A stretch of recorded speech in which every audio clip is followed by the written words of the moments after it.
কালকে আমার দোকানে আসরের নামাজের পরে কাস্টমার আসছে টাকা পাঠানোর জন্য ৯,১৩৫ টাকা। তা সে আমার কাছ থেকে একটা মিনিট কার্ড কিনে ওই যাকে টাকা পাঠাবে তার সাথে কথা বলে তারপরে নাম্বারটা আমাকে দিল। Display mobile, Android set mobile, নাম্বারটা বড় করে দিচ্ছে, একটা নাম্বারই, অন্য কোনো নাম্বার আর দেখা যায় না।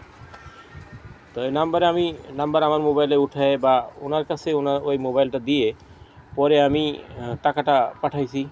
পাঠানোর পরে সেও বলছে ঠিক আছে, আমি বলছি ঠিক আছে, টাকা চলে গেছে।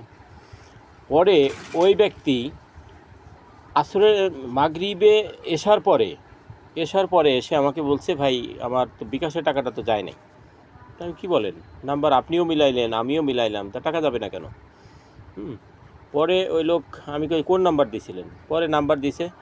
এখন দেখি যে আমি আমার বিকাশের যে স্টেটমেন্টের যে নাম্বারটা আর ওনার নাম্বার, কোনো নাম্বারে কোনো মিল নেই। তা আমি আপনি তো এই নাম্বার দেননি। কয় না ভাইয়া, আমি তো এই নাম্বারে টাকা গেছে। কয় ওই নাম্বার তো আমার মোবাইলেই নাই। তা আমি কী বলেন, দেখি মোবাইলটা। পরে মোবাইল নিয়ে ওই নাম্বার উঠে কল দিতে গেছি, কল দিলে ওনার সেভ করা নাম্বার বেরোইছে। ফরিদপুর লেখা, কি নাম যেন।